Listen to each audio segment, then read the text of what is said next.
Old school, where you at? New school. Hey, new school, where you at? Come on. Here we are. Here comes old school. This is old school Queenie. Yeah. And a rapper to you, new school, cause we are old school. Here we are.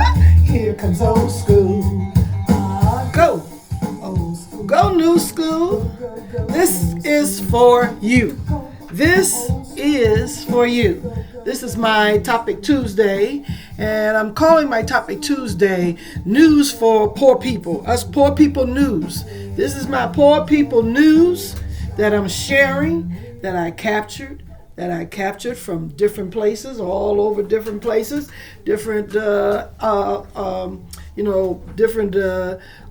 platforms. I've captured some newsworthy items to share from, and these news is from ourselves. It's from us poor people. It's from us poor people, I'll say that. And it's for us poor people. We share with each other information. We share. We're going to be the sharing community this year. We're going to share to each other because knowledge is power, y'all. Knowledge is power. We have to know what's happening and going on, because this climate is so busy with all these different types of activities going on, and they trying to keep us distracted and not focus on the real deal of what's going on up in this White House who's ruling over us. So I'm trying to share. I'm trying to keep us woke. I'm trying to share and wake us up. And our young folks, hey, new school, y'all need to be the ones to be knowing what's happening out here, and you do keep up with what's happening. You flash, you swipe right and you swipe left, all this swiping, you so fast. We need you. We need you, new school, to pay attention, okay? Please pay attention. Now, new school, and you need to do some research. You can't be all emotional, new school. Hey, new school, you got to leave your emotions and just do some real research before you act, and critical thinking before you act. Come on, I know some of y'all got that ADHD and smoking this marijuana and all this kind of stuff, Come on now. Wake up from all of that, because that's a distraction. To tell you that you got ADHD so you can go get a prescription for some marijuana, that's a distraction. That's to keep you down here so that the people up there can do their business. They want you to smoke the marijuana. That's why they legalized it, so they can keep you all fuzzy-wuzzy, and so you won't be able to know that they're stealing your gold or stealing something from you. Yeah. Here comes old school. Well, this is Topic Tuesday, and it's poor people's news that I'm sharing, bits and pieces from all these different places that I done captured some bits of news. You need to hear it. Come on now. You need to take a listen. You need to wake up. You need to sober up and take a listen. Now, my usual, let me slow down on my music. Here we are. Here comes old school. My usual Topic Tuesdays is for couples. I normally do, me and my old school brothers, we do relationship issues. But because of the new year, and I've been doing this podcasting for the past 5 years, I can't do the freebie on relationships anymore. It has to be for subscriptions. So all the Topic Tuesdays on relationship issues, on our counseling, and me and my brothers' do's and don'ts, and pointing out some stuff that you can do to help repair your marriage or repair your, we just being coaches. That those topics is Apple subscription only. So you have to go to Apple Podcasts and subscribe. You have to click subscribe, and you can hear the latest subscription Topic Tuesday that was released. And I'm going to name it here because this particular Topic Tuesday for this week that was released on Apple Podcasts is called Check Your Baggage. So all of us have a little bit of baggage. Yeah, when we come to the relationship, everybody got some kind of baggage. You got your past. It's in your past. Everybody have their past story, their past history. So me and my brothers, we went over that. We talked about that. And that is this week's Topic Tuesday subscription. You're going to hear about the couples coming together about some baggage, bringing their baggage or leaving the baggage or something about some baggage. So it's called Check Your Baggage. That is being released. Another one is being released on the subscription for the new year is, do you men and women date your friend's ex? Your friend's ex. Do you date, and me and my brothers, I did a YouTube video on that one. So I don't know when that can be released on YouTube video because it has to be subscribed. But Apple is being released as an Apple subscription. The Topic Tuesday called Do Men or Women Date Their Friend's Ex? So those are coming out and they're being released on Apple Podcasts and all this January. So catch those Topic Tuesday on relationships. Right now, what's free here, what you can listen to here is the news for poor people. Poor people's news. I am sharing poor people's news. All right. So let's get going with it. Take a listen. And thank you for tuning in. Racism to you. You think if Japanese were held slave in this country, they'll turn around and buy each other? You think if Jews were held as slaves in this country when it was over, they'll turn around and buy each other? You think if Jews were held as slaves in this country for long and they were set free, emancipation, they would even try to kill each other? They would never. It would be the most loving environment you would ever work because they will become very united. What do? Oh, I'm sorry. We were brainwashed. We were taught how to kill during slavery. That's what we say. What you're saying is telling people that we are so stupid. There's a saying, a story that is bogus. I know it's bogus. That in the 60s, the FBI planted crack in black neighborhoods. That's why we became crackheads. The FBI, since they deal with human profiling, they know already that you would use it. Because if they had poured the same thing in Jewish communities, the Jews will walk past it, even at a discount price. They won't take it. If they had poured the same thing in the Korean communities, they won't take it. In the Chinese community, why didn't you take it? You're telling your kids that your forefathers were stupid, that you saw poison and you took it. That's what you're teaching children. White men never yell racism to you. You think if Japanese were held slave in this country, they'll turn around and buy each other? You think if Jews were held as slaves in this country when it was over, they'll turn around and buy each other? You think if Jews were held as slaves in this country for long and they were set free, emancipation, they would even try to kill each other? They would never. It would be the most loving environment you would ever work because they will become very united. What do? Oh, I'm sorry. We were brainwashed. We were taught how to kill during slavery. That's what we say. What you're saying is telling people that we are so stupid. There's a saying, a story that is bogus. I know it's bogus. That in the 60s, the FBI planted crack in black neighborhoods. That's why we became crackheads. The FBI, since they deal with human profiling, they know already that you would use it. Because if they had poured the same thing in Jewish communities, the Jews will walk past it, even at a discount price. They won't take it. If they had poured the same thing in the Korean communities, they won't take it. In the Chinese community, why didn't you take it? You're telling your kids that your forefathers were stupid, that you saw poison and you took it. That's what you're teaching children. White men never yell racism. Why the black celebrity can't liberate their people. An unwritten truth. They give them millions, not for freedom, but for control. Black celebrities aren't leaders, they're leashed. Every dollar they earn tightens the chain. The white elite doesn't invest in talent. They invest in silence. Your image, owned. Your name, trademarked. Your voice, censored. You signed the NDA. You cashed the check. Now you're a brand, not a person. And just when you think you made it, you hit the next wall, the black gatekeepers, the black elite. Since the 1960s, we've had more black celebrities than ever before. But ask yourself, where are the black banks, black hospitals, black grocery chains? With billions in net worth, Why can't they build for their own people? Because they're not allowed to.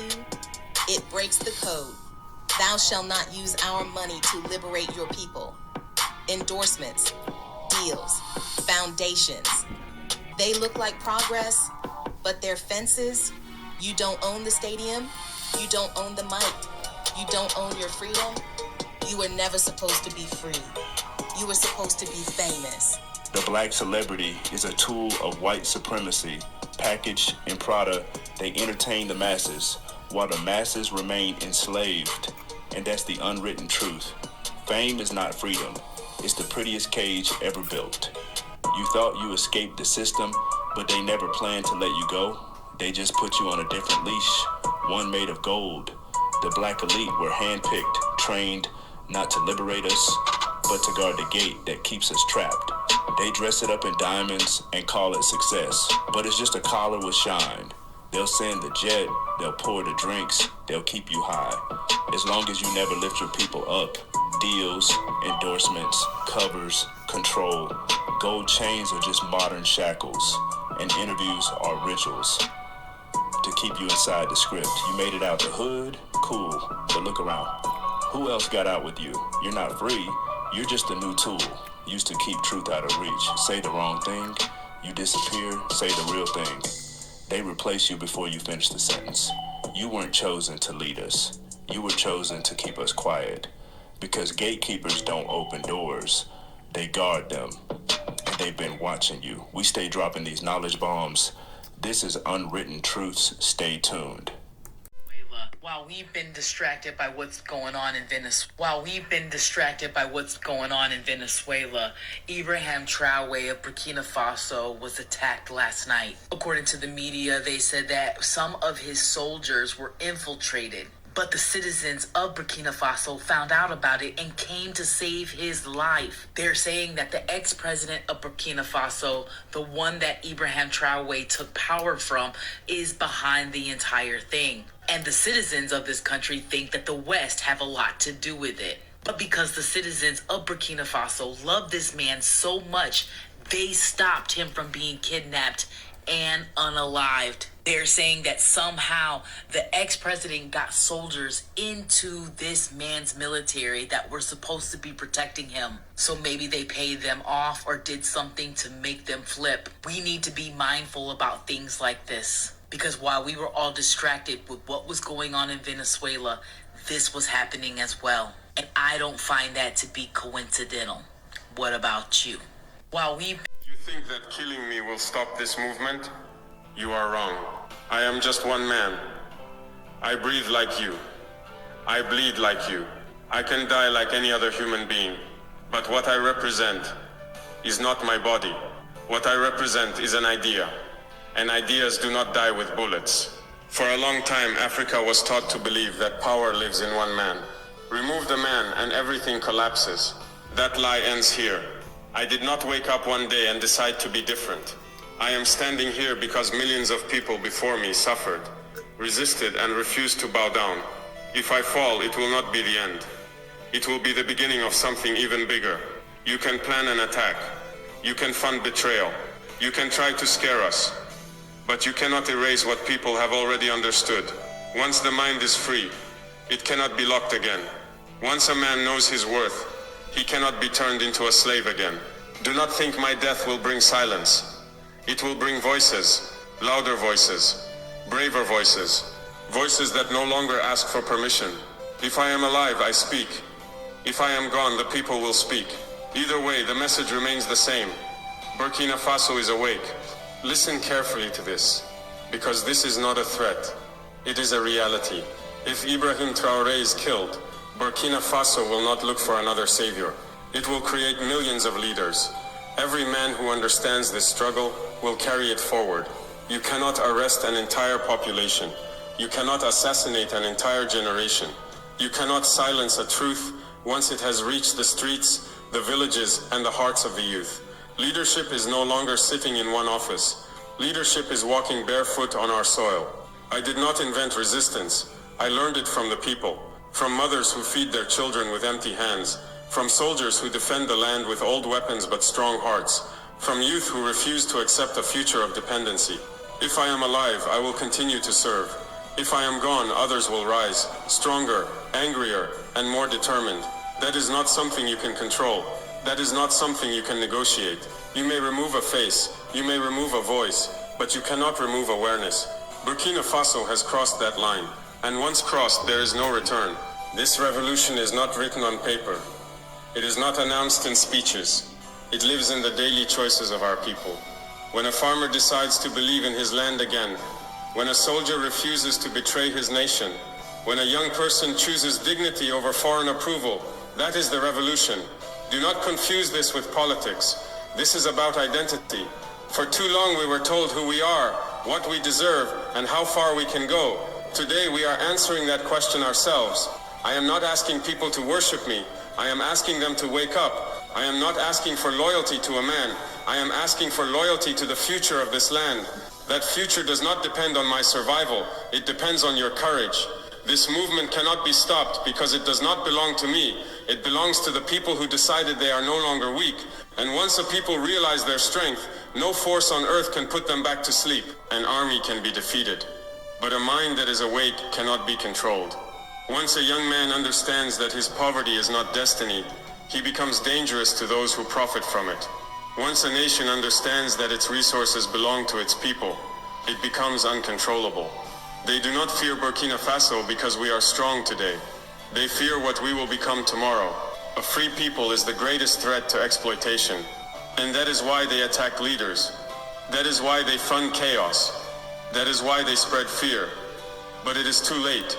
Our people are learning, and knowledge spreads faster than bullets. Let me be very clear. Burkina Faso will never go back. Never. We have tasted humiliation. We have lived under control. We have watched others take our wealth while our children slept hungry. That chapter is closed. They may call it partnership. They may call it cooperation. But when one side takes everything and the other side remains poor, that is slavery with a new name. Yep. I refuse that future. Freedom is not easy. Freedom is expensive. It demands sacrifice. But slavery costs more. It costs dignity. It costs identity. It costs generations. I would rather lead a struggling free nation than a comfortable enslaved one. And I know our people feel the same. But this time something is different.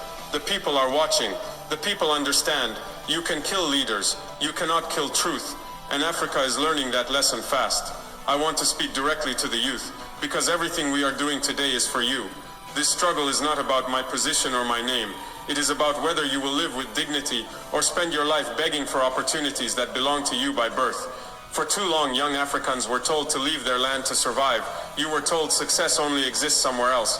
That belief was designed to empty Africa of its strength. I reject that lie, and I want you to reject it too. You are not poor because you are lazy. You are not weak because you lack talent. You are poor because a system was built to take from you without giving back.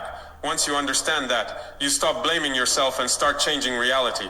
I want a future where our youth build, create, and lead here, where your dreams do not require visas, where your value is not measured by foreign approval. This fight is so that you can stand tall and say, this land is mine and my future is here. An idea is permanent. History has proven this again and again. You may kill Ibrahim Traoré. You may silence this voice. But you cannot kill the idea of freedom. You cannot kill dignity. You cannot kill a people who have decided to stand.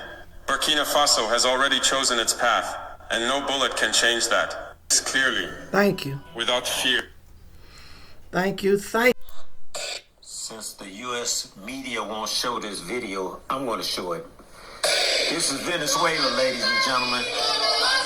And the people are demanding that the United States let their president out of U.S. custody.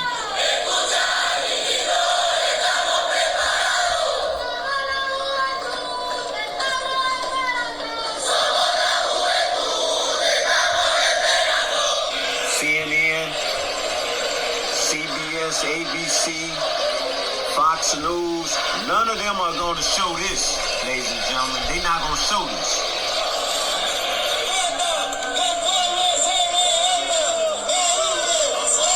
Millions of Venezuelans have taken the streets and they want their president back in office.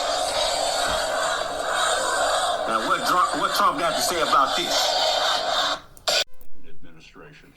He freed a total of 65 Americans unjustly held in countries including Russia, Iran, and Maduro's Venezuela.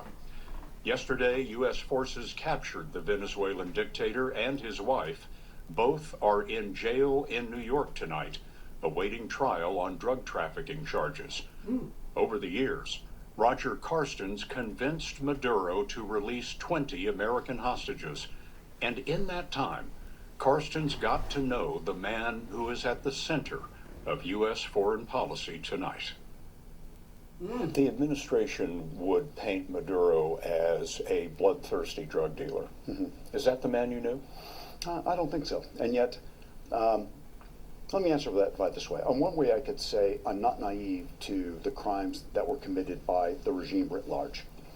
And if you're the president of a country, you of course have responsibility for what's happening in your government.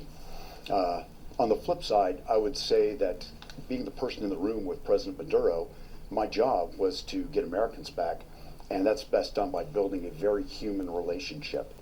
And in doing so, I didn't find him to be a bloodthirsty maniac. I found him to be a practical person, someone who wanted to find ways to solve the problems that were faced by his country. When you first heard that Maduro had been captured, what did you think? In a way, I wasn't shocked. I think probably as early as August or September, in watching the different military moves and the diplomatic moves take place, it seemed that unless he were willing to make some sort of deal or accommodation with the United States, I felt that the possibility of Delta Force showing up at 2 a.m. was very real. Do you believe that the Maduro that you met was an international drug dealer? From all the information that I've received, I would say no. I think the country clearly touched drugs.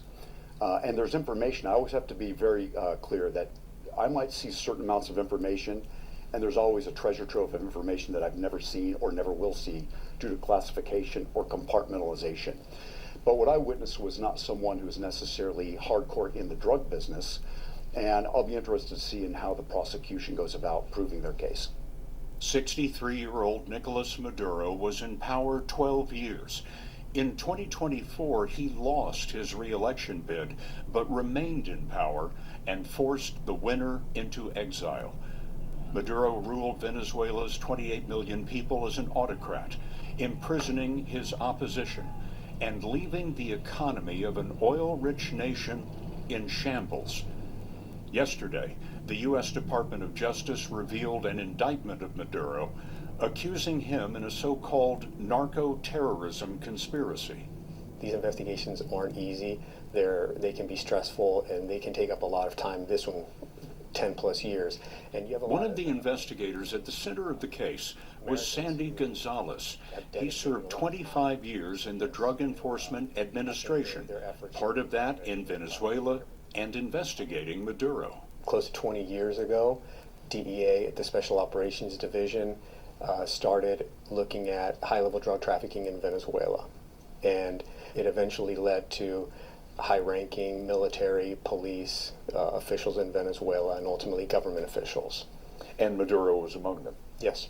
What was the most significant evidence against Maduro? It's a state-sponsored drug trafficking organization, so it's a massive conspiracy. And what I mean by that is not everybody is going to be holding the kilos of cocaine. But in a conspiracy, you link everybody together that's part of the chain. Maduro was part of that chain, first as a Minister of Foreign Affairs and then later as a president. So when you're the president of a country and you are giving the green light to engage in this activity, and you're putting people in critical positions, in governors, ministers, heads of agencies, and allowing them to carry out these drug trafficking activities, you're just as guilty as the person making the drugs and transporting the drugs. But is it a matter of Maduro simply looking the other way, or was he enriching himself from the drug trade? I believe the evidence is going to show he was enriching himself. It was much more than just looking the other way. There was direct involvement. With Maduro now gone, what in your view changes? So it was a great step, but Maduro isn't the only person in that government that was involved in drug trafficking. There are still several DEA fugitives in Venezuela in positions in that government. The job's just started. Maduro may be gone, but the drug conspiracy remains. Yes. Also, there is no one watching the hen house. Okay, so before y'all start blowing it into all kinds of other stuff, just know that it's nuanced speaking. Well, I think you meant the lack of accountability, because you've had 9 shootings by ICE agents against various people. We haven't heard much reporting on it, and no one's been held accountable, and we don't know the status of the investigation. So that does feel like there's a lack of accountability and transparency. You are very kind, and I appreciate it. So, moving forward, you know who has been desperate to get his hands on a Nobel Peace Prize for a while now. And Venezuelan opposition leader Maria Corina Machado. What a movie named that? Corina. No, I did Corina. Corina. In any case, she has offered to share hers with him for capturing former President Maduro. Take a look. As soon as I learned that we had been awarded the Nobel Peace Prize, I dedicated to President Trump because I believed at that point that he deserved it. Did you at any point offer to give him the Nobel Peace Prize? Did that actually happen? I had read that somewhere. I wasn't sure if it was true. Well, it hasn't happened yet, but I certainly would love to be able to personally tell him that we believe the Venezuelan people, because this is a prize of the Venezuelan people, certainly want to give it to him and share it with them. Well, here's what happened with that. The Nobel Committee said, that's not going to happen. And they're very clear. They say, once a Nobel Prize is announced, it cannot be revoked, shared, transferred to others. The decision is final, and it stands from now until forever. Okay? Now, you mean you can't share your Oscar with me? No, I took it years ago. I mean, I can share it with you, but that's a shared thing. That's not your Tony. Can I have your Tony? Do we have those things? Well, you know what? I don't mind sharing because they're wonderful things. But will the Academy that's not the recognize same. me? You don't transfer. Well, that's not what we're talking about. We're talking about I'm going to give you my thing. Mm-hmm. That's me giving it to you. That's not the Academy giving it. Academy. That's not the Nobel Peace Prize people. I think it's important for people to understand, and Anna and I have been talking about this. One of the reasons why she is now saying that she will give it to him, that she will share it with him, is because she wants to be president of Venezuela. Yeah. And under, I think there was somebody had to stand in for her, and he won by 70%. And that person won by 70%. So she truly would be the duly elected president of Venezuela. Now, according to 2 sources in the White House, the reason that Trump is backing the current president, Delcy Rodriguez, is because they said if she had turned it down and said, I can't accept it because it's Donald Trump's, she'd be the president of Venezuela today. He is upset that she did not turn it down and give it to him, and that is why she is now offering it to him. When I saw this interview on Hannity, yes, I didn't think anything about it was impromptu. I think this was arranged, because who watches Fox News? Who watches Hannity? Donald Trump watches. I think that interview was for an audience of 1. Look. I have a ribbon I won in the Miami-Dade County Youth Fair in 1984 for writing a haiku. If it means he will shut up, start acting like a real president, and support real democratic transition in Venezuela, I will gladly pitch it in. One thing I do want to say, though, and I hear the music playing, is last Thursday, this, in my view, illegitimate Venezuelan regime, Maduro's minions, announced that they were releasing political prisoners. They have released, up to date, 11. There's almost 1,000 political prisoners being held in Venezuela, and Donald Trump cannot normalize this regime while there are still Venezuelans being tortured, jailed, and repressed in that country. People normally protest in this country when agitators don't jump in to help. This is what protest looks like. People were protesting all over the country. Mm-hmm. And people And I told you this was going to happen. People needed to get to the point where they said, it's not them, it's me. It's all of us. You see abolish ICE now? When that was a lefty thing before. Everyone's saying abolish ICE. You should never say that. You should never say that. I think people, red states, blue states, these are the United States of America, and people don't want to see murder in this, killing on the street. And I think for a lot of people who believe that there's a legitimate law enforcement role that ICE could and should play, this undermines it. Nobody signed up for this. Nobody said this is what we wanted them to do. Nobody wants this. This is not what you said they were going to be. This is the thing. You said you were going after the bad guys. Yes. That's what you said, the violent criminals. That's and right. what does it turn out? The violent criminals seem to be in the agency. We'll be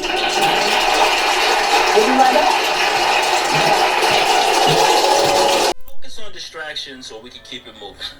And okay, so either we can focus on distractions or we can keep it moving. And since my people are destroyed for the lack of knowledge, I'm going to keep it moving. So to he who has ears, let him hear. I'm going to tell you the end game. What is the end game? What is all of this about? I'm going to tell you what the distractions are all about so that you are not fooled. Many creators have pointed out that we are in the midst of the biggest wealth transfer in history. Okay, so it's all about inheritance.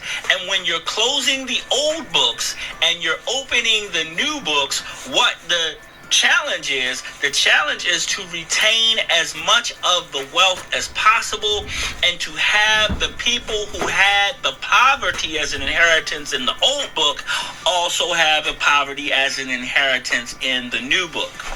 But we want to give you a fighting chance, and that's why I've come up with some very simple definitions of things that if you only remember the definition, you will not be fooled. Now, most don't know what wealth means.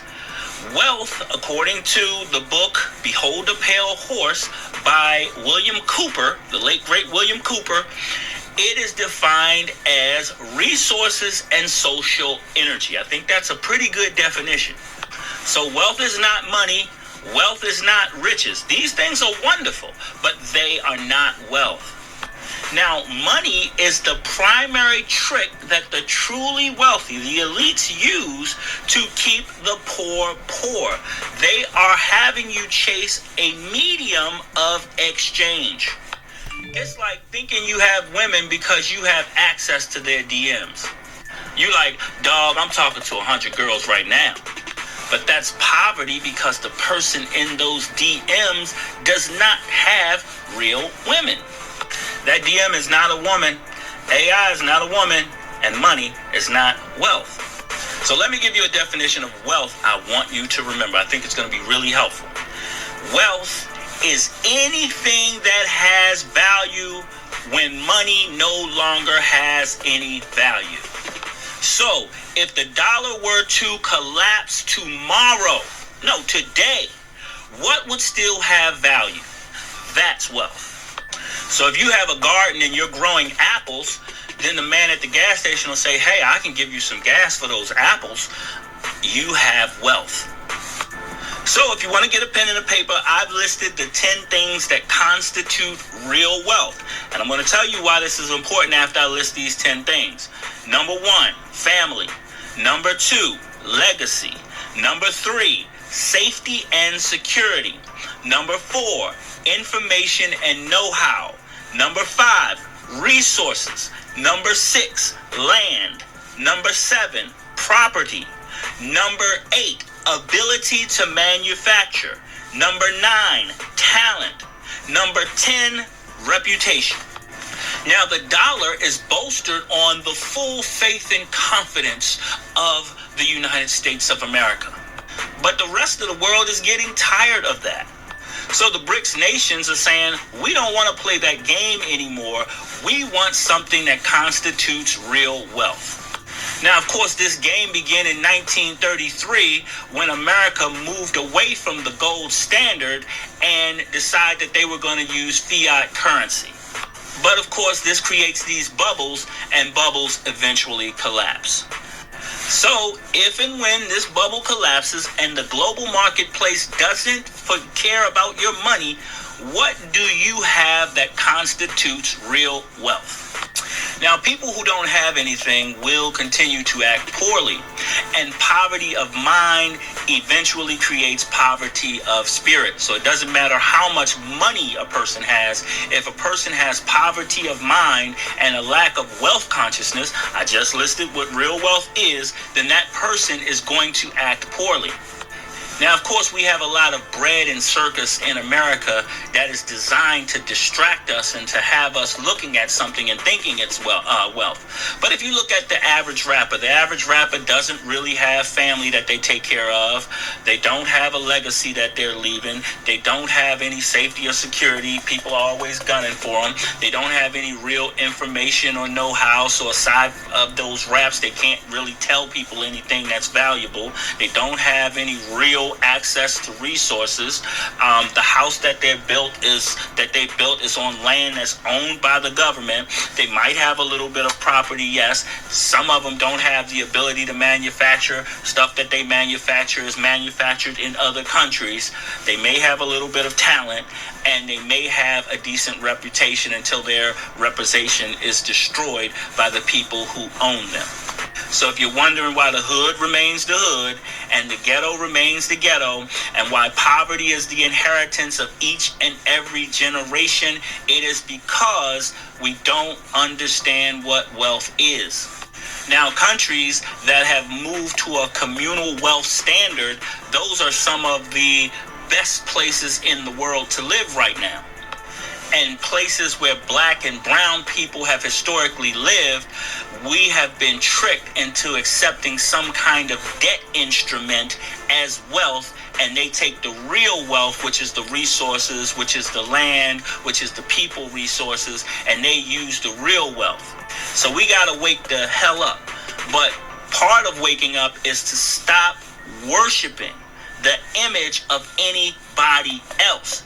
And so that's the first trick that they play, is to have you worship an image of something other than yourself. And once that's done, they can backdoor you with just about anything and you accept it. So go back, look at that list, write that list down, and see how your wealth aligns with that particular list, and that's how you can tell just how wealthy you are. Now, you can have money, and money makes things a little bit easier for the moment, and you can have riches, and that adds to the spice of life for the moment, but neither of those things is true wealth. A truly wealthy person would be disgusted if you even mention money when you were talking about wealth. So think about that. All right. This is old school to your new school. Let's hear from Malcolm X. Old school Malcolm X. Religiously believe that the only way the black man's condition can be corrected in America, politically, socially, economically, and otherwise, is if we do it ourselves. And our religion teaches us and gives us the incentive, the ingenuity, the know-how to separate ourselves from white society and try and do for ourselves in our own society what the white man has done for himself and his kind in his society. And many of the so-called Negro integrationists who have looked forward toward the day when they could intermingle with whites, they think that it's outrageous now that it appears that they're just about to make it into the promised land of integration, as Martin Luther King calls it. They think that we're almost traitors to step in at this point and say that we don't want integration. You say separation instead of segregation. Can this be accomplished, do you think, really? The black man and the white man in America is already separated. The fact that you have second-class citizenship is political separation. The fact that you have black people are the last hired and the first fired is economic separation. The fact that you have discrimination is social separation. All we're asking, since separation is practiced, although it's not preached, we're asking that America practice what it preaches or preach what it practices. And whereas up to now, the white community benefits, is the sole benefactor from the form of segregation that exists, we want it separate so that the black man can be benefited as well as the white be benefited. We think that it will solve the race problem. This is just, it doesn't involve hypocrisy, it's recognizing factors as they are, and that's the only way to solve the problem. I was thinking basically of the present Congo situation and its political overtones in many respects. Do you have any comment on the Congo situation? Whenever the Congo problem, the Angola problem, and the Algeria problem, all of these problems are discussed in the United Nations, race is basically at the bottom of all.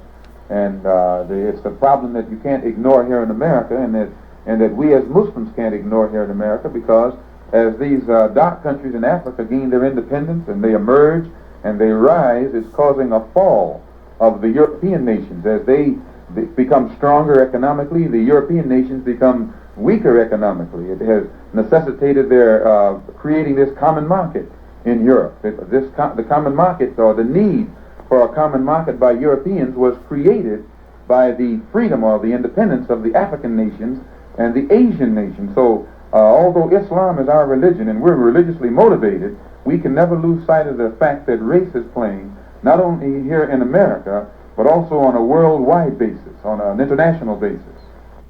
Society. The ex-Muslim believes that Islam is savage and violent because you told him it is. And so then they hate Islam savagely and violently, just like you. The extremists also believe that Islam is savage and violent because you told them that it is. And so then they act savagely and they act violently according to your teachings. And more often than not, they act savagely and they act violently against who? Against other Muslims, just like you. Same as what you do. Everybody in the world knows who the problem is. Everyone in the world knows who's the most violent society on earth. Everyone knows the most violent culture on earth. Everyone knows who are the most vicious terrorists on earth. And it most certainly isn't the 2 billion Muslims of the world who collectively have the lowest rate of violent crime in the world and who are collectively the most victimized by Western violence. And I'm very sorry to tell you, but an American driving a car into a crowd of Americans in America doesn't change that reality. So you want us to condemn it? Well, of course we condemn it. We condemn all of your violence, whether you call it terrorism or you call it crime, whether you act alarmed about it or you act nonchalant about it. You treat it as mundane. It's all horrific and repugnant to us. It's all alarming to us. It's alarming to any civilized person who comes from a civilized society, where people don't act like that. And like I said, no one outside of your society, outside of your strange culture, no one understands how or why you apply different definitions, different characterizations for your acts of brutality. Like, remember the guy who blew up his van in Nashville in 2020? You remember that? Somehow you just swept that under the rug, like it was nothing. You said that it wasn't terrorism. The man blew up his van outside of the AT&T building, shut down the internet in Nashville, and you said that he chose his time and place for maximum impact. That's what you said. That's what the FBI said. But then you also said it was just a suicide, not terrorism. Okay, why? You know, after that woman was burned to death in New York, on the subway in New York, they caught guys a few days later trying to get on the train, trying to get on the subway with lit Molotov cocktails. That's also not terrorism. You have an elite, highly trained American soldier blow up his truck in Las Vegas in front of a hotel that's owned by the incoming president of the United States. But this is not terrorism. You had a mob of people with clear political demands set fire to a police station in Portland, Oregon, not terrorism. But you bomb hospitals, you bomb schools, you bomb ambulances, you even bomb United Nations staff.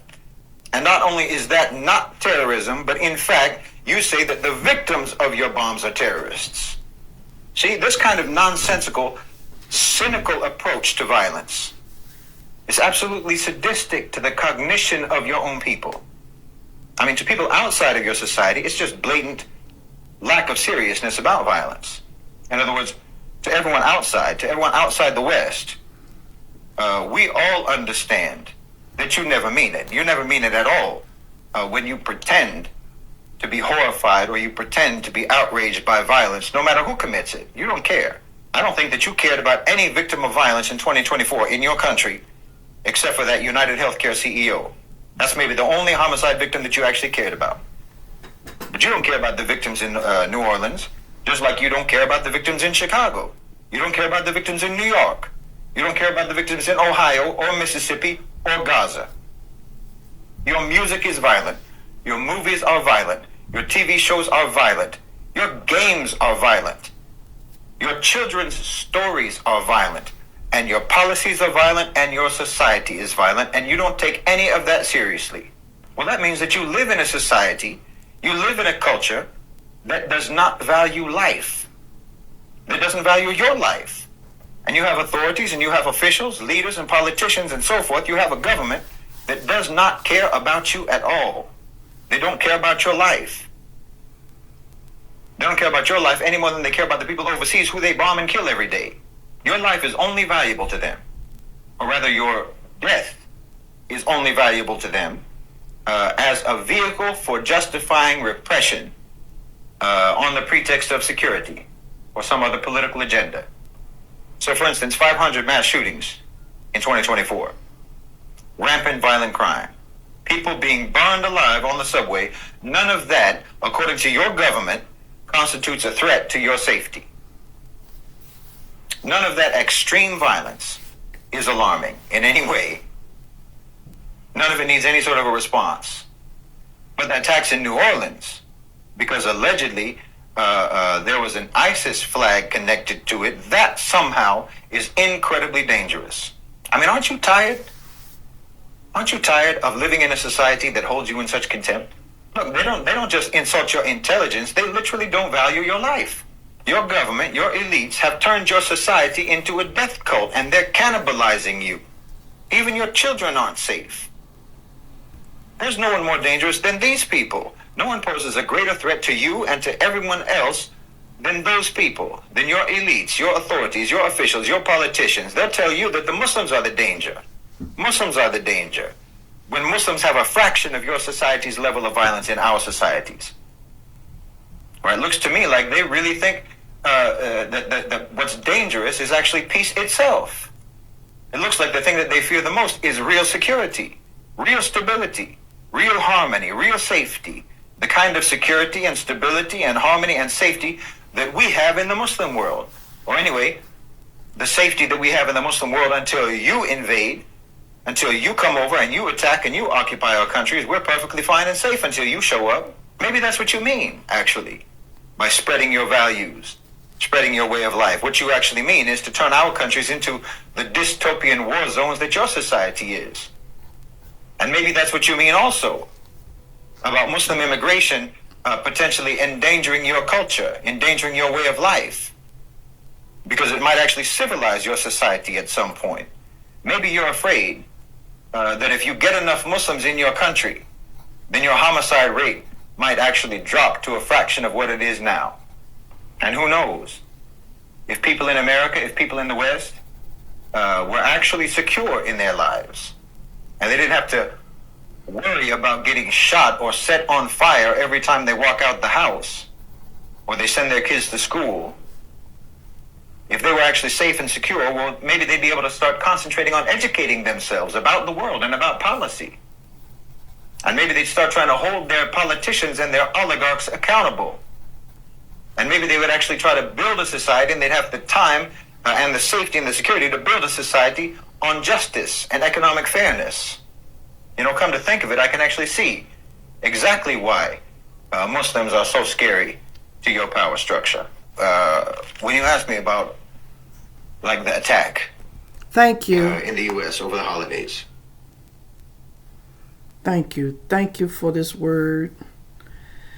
Thank you, Shahid Ken. I listen to him and I follow Dr. X Large on TikTok.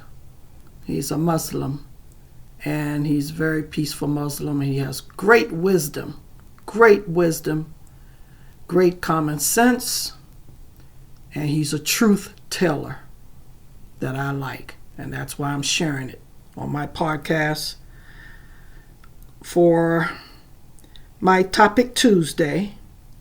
Make peaceful civilizations make us civilized and great again. Make our civilization greater gain. If you're African American and you think Africans don't like us, or you think black folks shouldn't care nothing about Africa or anything like that, you know, whatever the identity crisis sellouts are trying to condition you with these days, go watch the video on my page titled I Show Speed in Africa. Go see all them Africans in the comments asking African Americans directly, why do you think they hate you? Why you won't come home to Africa? Why you won't unify with them? See, the sellouts, the whitewashed motherfuckers, the European rejects pets, it could be the FBAs, anybody contributing to any level of anti-blackness, they sit up here and teach you how to hate yourself or certain portions of the community when there's no benefit to it. It is hustling backwards at its finest. It is self-hatred at its finest. It is anti-blackness at its finest, because you have a big, large puzzle in front of you. All of you have a big, large puzzle in front of you. And because you don't want to acknowledge the importance, the value, you don't want to even acknowledge the existence of certain pieces of that puzzle, you can't never complete the puzzle. The puzzle is unity. The puzzle is forward momentum. The puzzle is progression. The puzzle is evolution of this community. And you can't even attain it because you don't want to acknowledge the certain existence and value of certain puzzle pieces that need to go into the puzzle. How is it possible that a black Christian, which should be the most forgiving and loving individual in the community, is the most judgmental?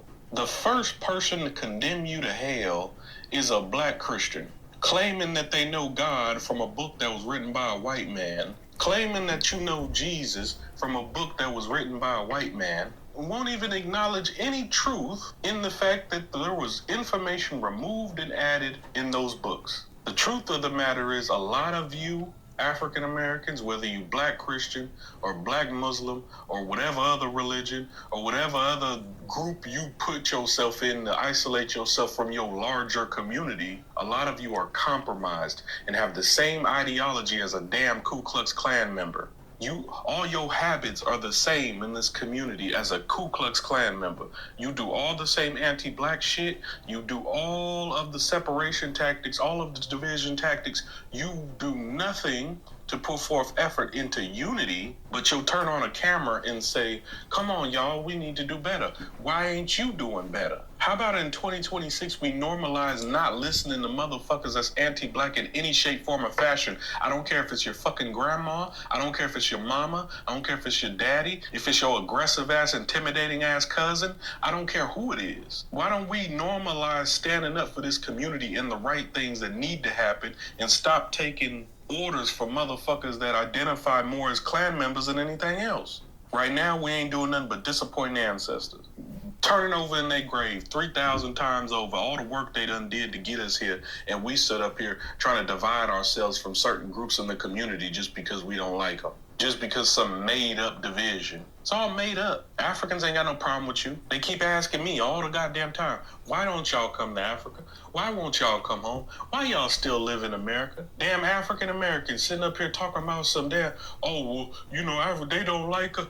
You think that European reject do? How dumb must you be to sit up here and stay in a country where you are 100% oppressed, 100% living under the thumb of a tyrant? You won't even go visit your homeland because you made up in your mind, and you can't even trace where it come back from. You had one or two bad experience with an African, and now the whole population don't like you. You have entire histories of a European reject torturing your grandmothers, your great-grandmothers, your great-great-great-grandmothers, castrating your brothers, uncles, and dads, molesting little children that look like you. But you ain't doing nothing to separate from that European reject, but got everything the bad to say about an African. I'm gonna start calling y'all out by name. All you pro-black African Americans sitting up here talking down, I'm gonna start calling you out by name. I'm gonna start coming after you for real, because it doesn't make any sense. And y'all sit up here and just ingest the shit like it's just entertainment. If you not pro-black, if you not with the unity, stop talking pro-black. Shut the fuck up, because I'm gonna come on your shit and make you look stupid. Thank you. Thank you so much. If you're African.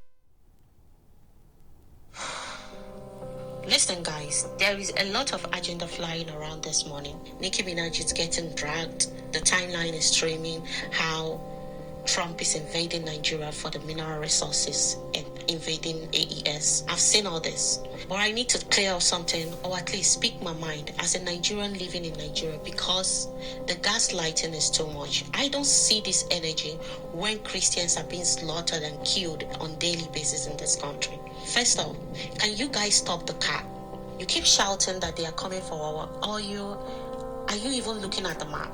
The airstrike happened in the northwest, specifically Sokoto and Zamfara. There is no oil there. The oil is in the southern part of Nigeria. So if the US wanted the oil, why would they be bombing the north? Make it make sense. Secondly, why are you guys sounding like you are defending these terrorists? The strike wasn't on innocent civilians.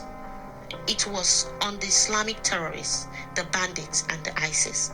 For years, we've been enduring this group kidnapping the people, attacking the church, and raping our young girls.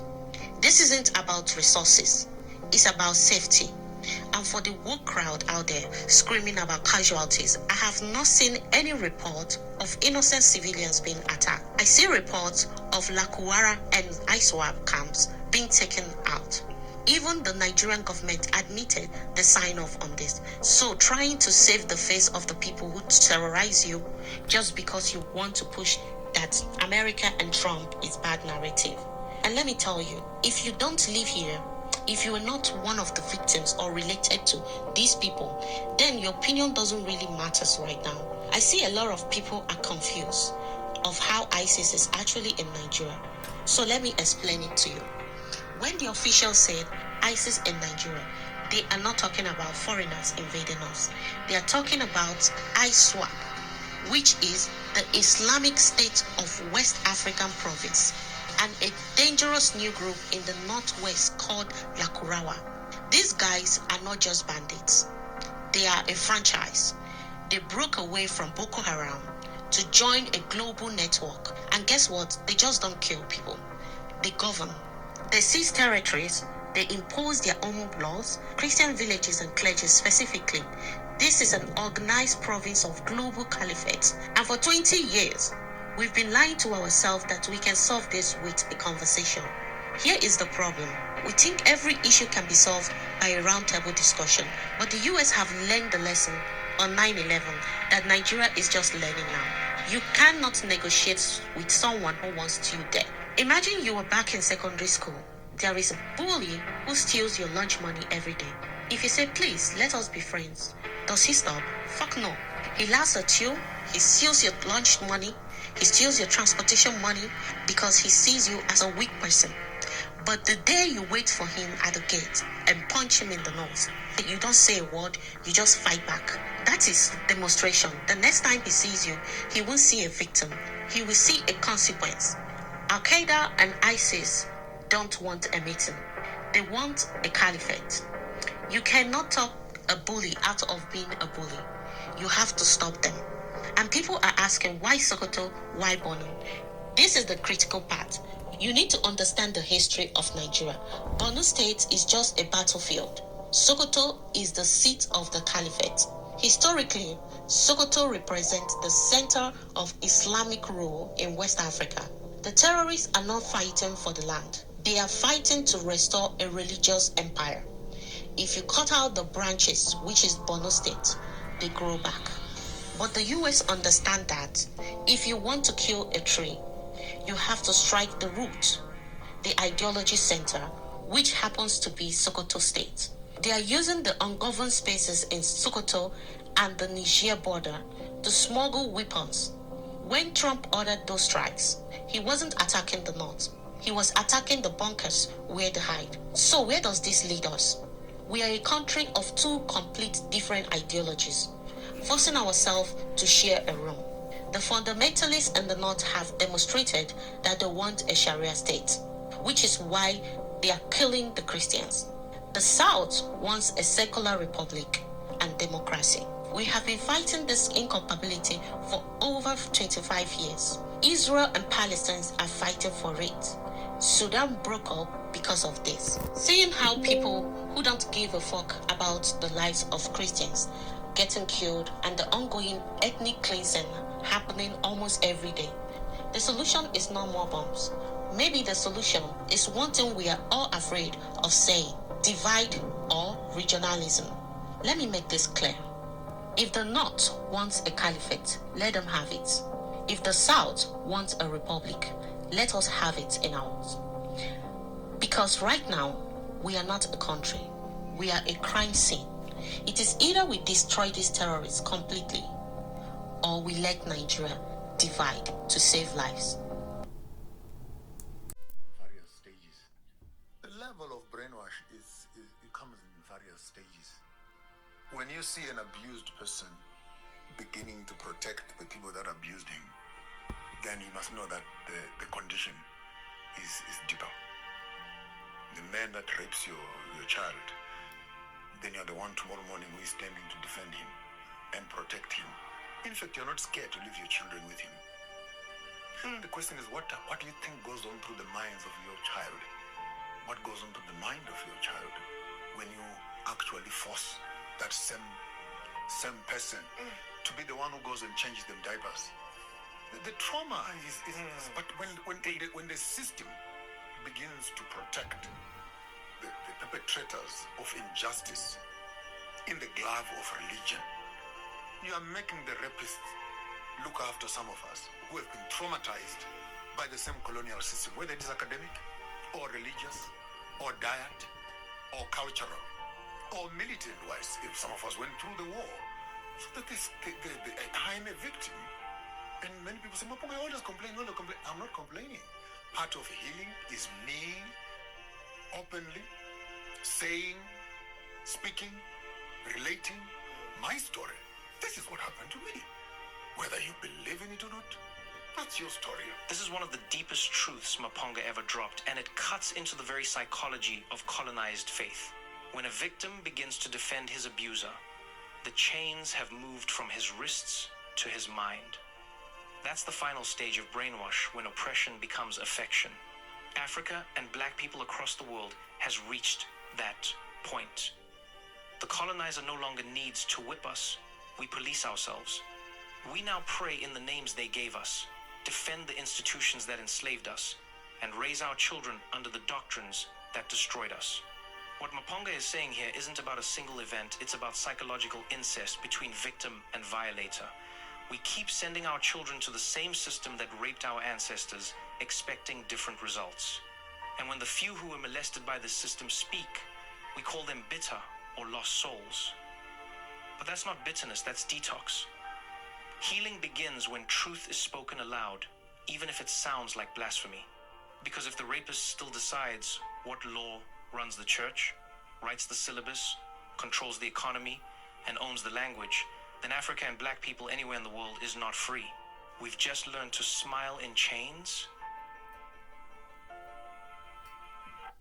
The level of brainwash is Religion is the greatest form of mind control ever invented. Once you accept a religious story, belief system, and it is unquestionable, this is how it is, you deny yourself vast areas of potential knowledge, awareness, research, investigation, enlightenment, all those areas that you will not go into, because if you do, your religious belief system comes under threat. So what you do instead is you say, if you go into those areas, that's blaspheming. The idea that we are an expression of infinite awareness is blaspheming,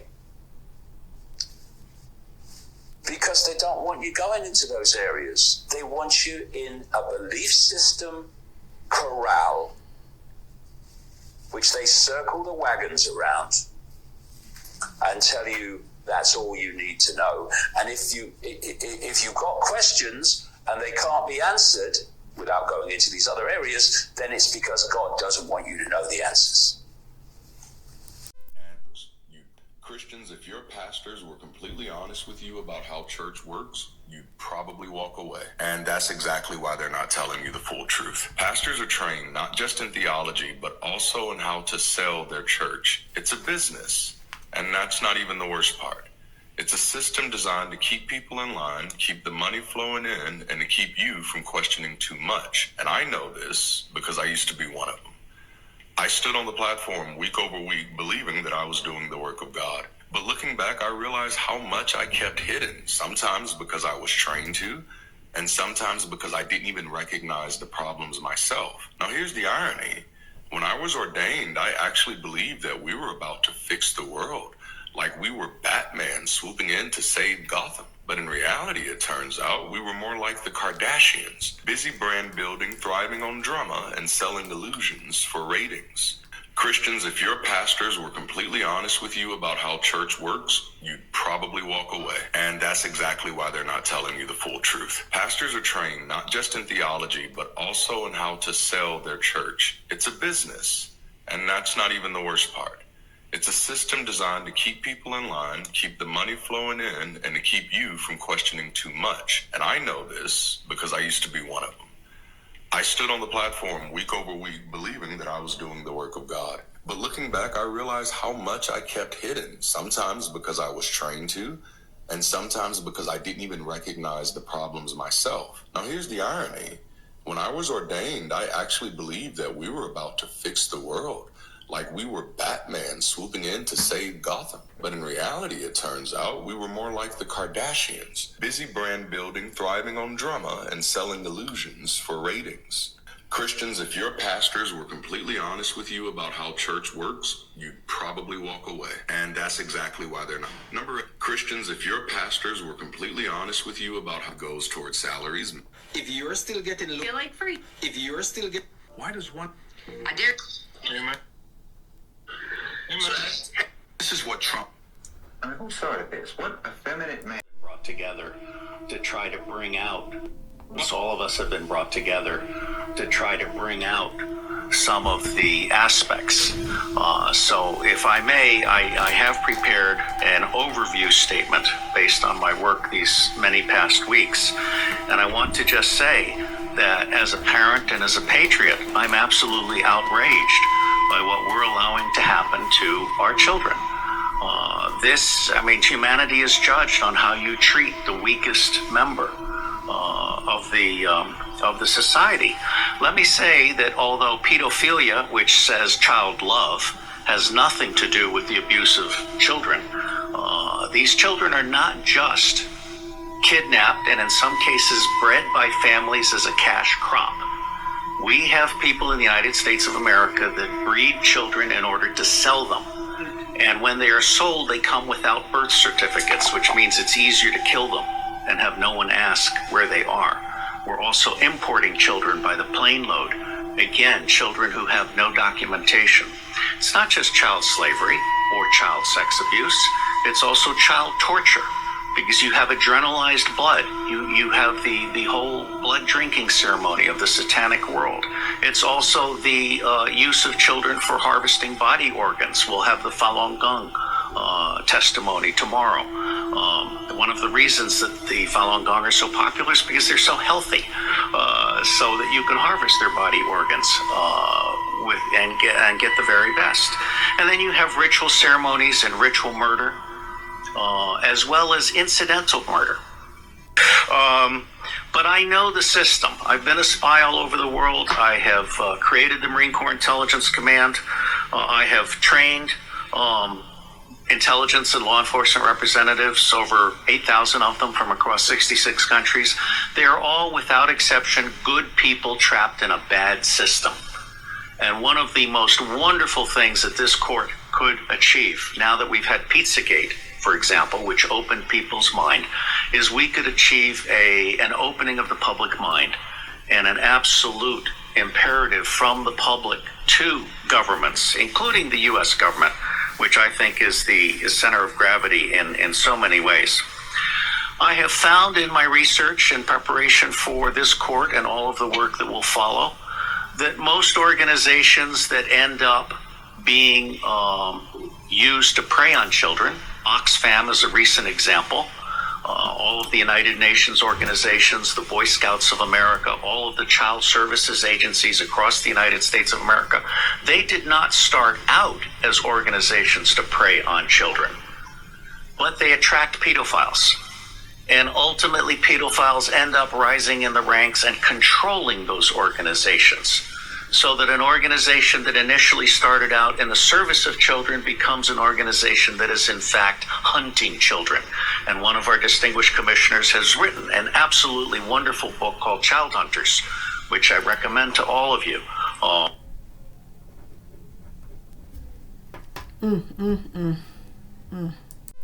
All right, for celebrity, let's have some celebrity news. Let me read this Facebook vintage and iconic information on Ashford Simpson. Okay, Ashford and Simpson. Let me read. Ashford and Simpson, they're a singer-songwriting duo team. Let me read. They did not start as a love story. They started as purpose. Nick Ashford was a young, struggling songwriter when he met teenage Valerie Simpson at church in Harlem. He immediately understood something that mattered. He was a grown man. She was still a teenager. There was no pursuit. There was no romance, just respect, just about music. It was just a calling. But what followed became one of the most enduring creative partnerships in American music. They worked together for years before love entered the picture, sharpening each other's instincts, voices, and vision. By the time romance arrived, the foundation was already unshakable. Valerie later explained it plainly. This is how she explained it. We each had what the other needed, and so therefore that was the basis of our relationship. The love came after. Together, Ashford and Simpson wrote the soundtrack to Generations. The duo penned icons like Diana Ross, Reach Out and Touch Somebody's Hand, and they penned Marvin Gaye and Tammy Terrell's Ain't Nothing Like the Real Thing, and they penned Chaka Khan's I'm Every Woman, songs rooted in faith, dignity, and emotional truth. Their own chart stoppers, Solid, is still good to go, y'all. It's still good to you. Oh, wait a minute. I'm sorry. Their own chart toppers, Solid and Is It Still Good to You, blended gospel roots with Motown magic, shaping how love, partnership, and commitment sounded on record. They earned Grammy Awards. They were inducted into the Songwriters Hall of Fame. But more than accolades, they built something rare. When they finally married, it was not a beginning. It was a continuation. Over 30 years of marriage, nearly 50 years of creating together. After Nick Ashford's passing in 2011, Valerie reflected on their legacy with quiet certainty. Their music, she said, will go on beyond him and beyond me, and we'll just be here forevermore as a testament to what love is. Some partnerships burn fast, some fade quietly, but when love is built on respect, patience, and purpose, it does not disappear. It endures and it remains solid. Solid as a rock. Ashford and Simpson, a love that stayed solid. All right, other celebrity news from vintage and iconic. We got to say rest in peace to the great actor T.K. Carter. Thomas Kent T.K. Carter was born December 18, 1956 in New York City, was a talented black actor and comedian whose work lit up screens for decades. He appeared in films like The Thing, Space Jam, Runaway Train, and Southern Comfort, and on television in beloved series such as Punky Brewster and Good Morning and Miss Bliss. So Carter brought humor, heart, and unforgettable presence to every role he took on, leaving an impact that fans will carry forward. He died on January 9, 2026 at age 69, and his loss is deeply felt across the entertainment world.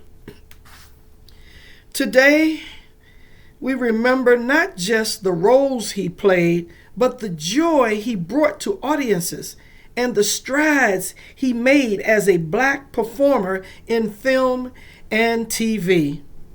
Thank you, TK, for the laughter, for the depth, and the unforgettable moments.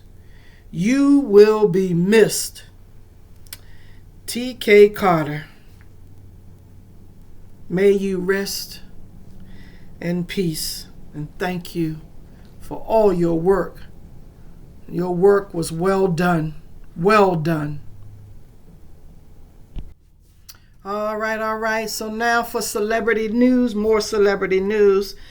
I want to point out to our community that we have a go-go genre arising, and we're trying to preserve our go-go music genre in Washington, D.C. And January 6th, they had their first Go-Go Awards show.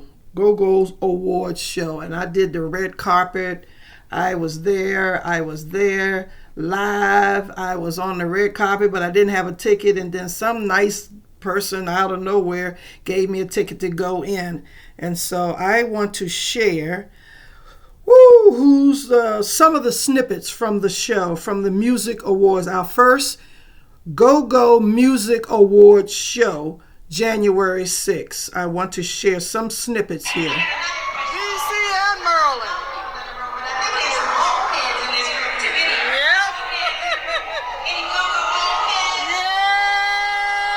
That's me yelling.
All right. So I just wanted to hear some snippets on that.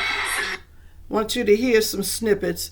And let me give you some highlights of that award show. So they had the songs, singers of the year, all these awards, and just letting you know that they recognized a Lifetime Achievement Award was given to Mayor Muriel Bowser. So I like that. She was champion and she helped with this go-go genre as well and declared it. The music was official for our for that genre. So she definitely should have been recognized, and we did recognize her as a Lifetime Achievement Award was given to our Washington, D.C. Mayor Muriel Bowser. And then they had Kathy Hughes. Of course, you just heard they gave her an award and recognition to be the champion of Go-Go Award. So she was a champion. And then they did Cora Master Barry for champion of a Go-Go Award as well. So 2 Go-Go Awards went there in the Champion of Go-Go Award. Then we had the Warrior Award was given to Dr. Natalie Hopkinson, and then a special tribute was done to Lonnie B. So Lonnie B, they definitely, Go-Go, all the old heads, old Go-Go bands, back in the day, they recognize Lonnie B. He is passed on, No, I'm sorry. Lonnie B is our comedian. Sorry, got that wrong. Lonnie B was recognized a tribute for his contribution as well, and he was a comedian and all. Let's see what else. I messed up there. So the Lonnie B, don't mess with me now. I messed up, on that. So then we had the Rhythm and Cultural Awards. And then we had some performances on the award. And our host was Joe Claire, and J. Cole. I thought I recognized J. Cole walked by me when I was out there, the red carpet. We had the nice red carpet. We had a good red carpet and all. And all the folks, all the bands showed up on the red carpet. That was so nice to see. All the older bands and new bands too. So they are pushing this genre in Washington, D.C. Please support our genre of music. You hear some of my music I did. I got some go-go back music, 2 or 3 singles or 3 or 4 singles with the go-go genre as well that I did. One of them is called Get Your Roll On. That is a go-go. So I wanted to mention that. All right. And thank you so much for this recognition, and you'll be hearing more go-go artists putting out singles because Oprah Winfrey, a lot of big folks put money into this go-go award genre, and so they're really looking to really uplift the genre. Thank you so much. Okay.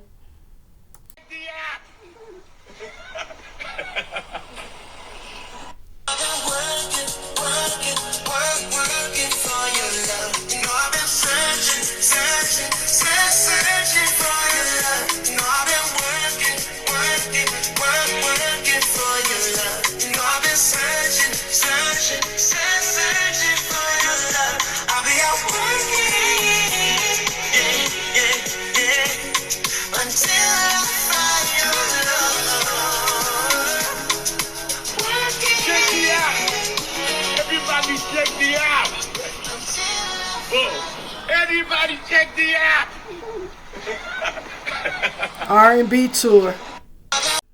All right, and other celebrity news, I have to announce my sweetheart, Keith Sweat. So this year, Keith Sweat is on tour, the R&B Lovers Tour. He's bringing all his R&B singers. We keeping this genre alive. See, the genres need to stay alive. I got my go-go genre is new to some of you, and the R&B. We cannot let our R&B genre die. So we need to come up with more singer love songs for that, because back in my old school, I was R&B. I mean, we had Marvin Gaye and all these love songs, and we spoke. We didn't curse and damned and shit on a woman, you know, and cursed and talking about dog and her booty and all that rap talk. We didn't do that. We spoke about love and sharing and loving each other. We want this R&B genre to stay alive. So please buy his ticket. He's on tour. He's running around giving interviews at radio shows and all to help with the R&B genre. Now, R&B, Keith Sweat is trying to keep that R&B genre alive. We can help keep his genre alive. Now, he has an app as well, so you can go and search for Keith Sweat's app and join his app. He has his own private app, and then you'll see the list of all his tour dates and cities that he's hitting this year. So please support my man, my sweetheart, my R&B king singer. That's what I recognize as Keith Sweat's R&B Lovers Tour. R&B Lovers Tour. And so get a ticket, and I, as a travel agent, I am partnered with Golden Tickets. So you can look on my Golden Tickets. You can look on my esthermayberry.goldentickets.com and find tickets for Keith Sweat's R&B Lovers Tour. So that's my closing for today. This is the news bulletin. This is our poor people's news. This is our poor people's news. This is my news bulletin for poor people. All right, and thank you so much for tuning in. Okay, now I got to mention, this is going to be a small mention because I don't like dysfunction. I'm trying to promote, don't worry, be happy, love. But on a celebrity with Brian McKnight's family, I know some of you are seeing this Facebook interview with his ex-wife and his sons and family. So just put a prayer. Let's pray that they all come together, okay? And we have some dysfunctions on your own family, So that celebrity, we pray for him and all. That's all I got to say about that particular family. We have to pray, and we want to wish them well and bring them together this new year. Let's bring the McKnight family back together and let them all live in harmony and peace. Just pray and wish them the best. And now for my Go-Go song, I'm going to close out with my own song called Keep My Dollar. Keep my dollar in the hood. Oh, yeah. And I got Kathy Hughes as an intro for my song as well. Keep my dollar. Yes, I do. Hey, it's too late, way too late, because when George Floyd's eyes were forced closed, our eyes were forced open. We are totally aware of the power of our consumer dollars, and we will no longer finance our own suppression. We allowed it to continue for far too long. We were patient. We were spiritually inclined to forgive. We tried working with the system. We even tried merging cultures, but now it's a new day. All black folks possess two powerful weapons, your dollar and your vote. We must now use them only for the liberation of our people. This is Reality Radio with Kathy Hughes. What's your Keep my dollar. Keep my dollar. I'm gonna keep my dollar. I'm gonna keep my dollar in my hood, 'cause this is what I know I should. Be the protector for my kids, I would. I gotta keep my dollar in my hood. Keep my dollar for future today.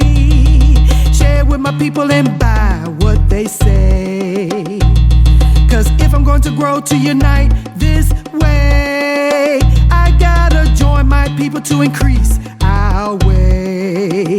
Oh, keep my dollar in my pocket. Yeah, keep my dollar in my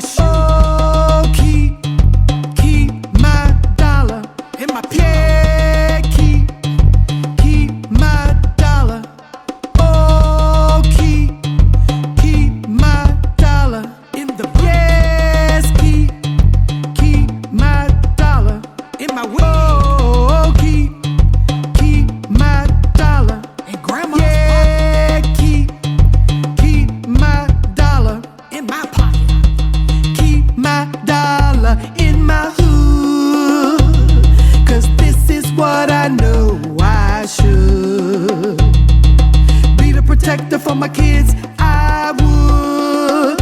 I gotta keep my dollar in my hood. Oh, keep my dollar. Yeah, keep my dollar. Oh, keep my dollar. Yeah, keep my dollar. So I'm gonna keep my dollar in my hood, cause I know better to protect my livelihood. I gotta do what I know I should, and that's keep my dollar in my hood. Keep my dollar in my hood. I support my brothers, and yes, he should, cause it's best to uplift each who could. Just keep my dollar in my hood. Keep my dollar. Yeah, keep my dollar in my pocket. Oh, keep my dollar in my shoe. Yes, keep my dollar in my pillow. Keep my dollar in my hood, cause this is what I know I should. Be the protector for my kids, I would. I gotta keep my dollar in my hood. Now let's take this pledge. Take the pledge. Take the pledge.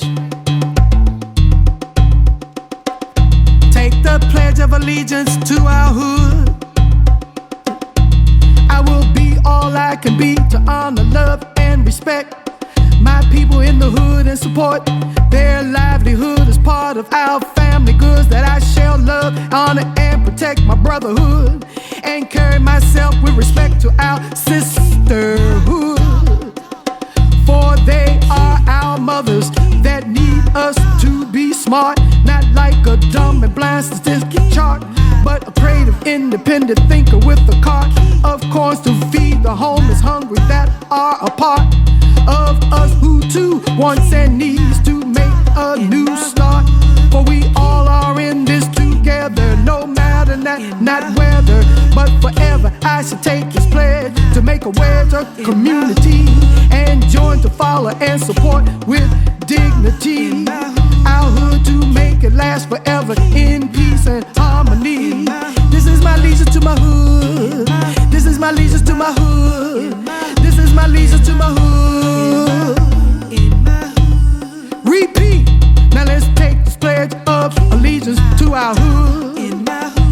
I will be all I can be to honor, love, and respect my people in the hood and support their livelihood as part of our family goods, that I shall love, honor, and protect my brotherhood, and carry myself with respect to our sisterhood.